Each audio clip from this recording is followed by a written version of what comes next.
নমস্কাৰ ইউটিউব বন্ধু বান্ধৱীসকল। আজি আপোনালোকক এটা ভিডিঅ' দেখাম। ভিডিঅ'টো হ'ল মাকৈ খেতি। এয়া নিশ্চয় দেখা পাইছে মাকৈ খেতি। 15 দিনমান হৈছে আজি এই খেতি কৰা, গুটি লগোৱা। কি হাইব্ৰিড বিধান লগাইছে খেতিয়কে আমাক ধুনীয়াকৈ বুজাই দিব। আপোনালোকে ভিডিঅ'টো শেষলৈকে চাব। এই দেখা পাইছে কি ধুনীয়াকৈ গজিছে, এটাও মিছ হোৱা নাই। এই দেখা পাইছে এটাও মিছ হোৱা নাই, কি ধুনীয়াকৈ গজিছে। তে আপোনালোকে যাতে এই ভিডিঅ'টো চাই নিজে নিজে এই বিধান আনি লগাব পাৰে বা খেতি কৰিব পাৰে, সেই সম্পৰ্কে আমি আলোচনা কৰিম।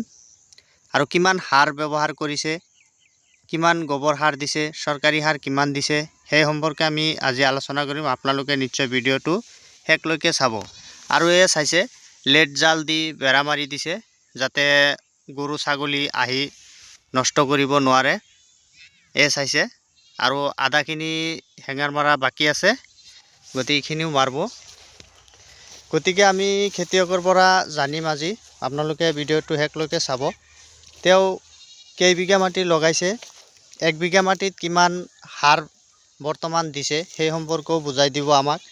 তাৰপিছত 1 বিঘা মাটিত কিমান কেজি দানা গেছে আৰু হাইব্ৰিড কি বিধান হয়, আগে পিছে তেওঁ খেতি কৰিছে না নাই সেই সম্পৰ্কেও ক'ব। আৰু 1 বিঘা মাটিত কিমান কুইণ্টেল মাকৈ পায় আজি আমাক ধুনীয়াকৈ বুজাই দিব। আপোনালোকে নিশ্চয় ভিডিঅ'টো শেষলৈকে চাব। আৰু এই ভিডিঅ'ৰ মাধ্যমেদি যাতে আপোনালোকে নিজে নিজে এই খেতি কৰিব পাৰে, সেই সম্পৰ্কে আমি আজি আলোচনা কৰিম। সাৰ পানী কিমান ব্যৱহাৰ আগে পিছে কৰিছে, এইবাৰো কেনেকৈ দিব।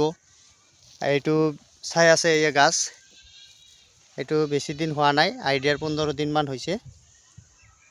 কি ধুনীয়াকৈ গছ হৈছে, আপোনালোকে এই ভিডিঅ'ত দেখা পাই আছে।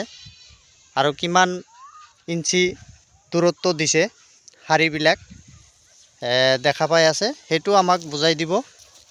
কেনেকৈ লগাব লাগে সেই সম্পৰ্কে আমি আজি ধুনীয়াকৈ কথা পাতিম। আপোনালোকে নিশ্চয় ভিডিঅ'টো শেষলৈকে চাব। এই দেখা পাইছে কি ধুনীয়াকৈ বেৰ মাৰি দিছে।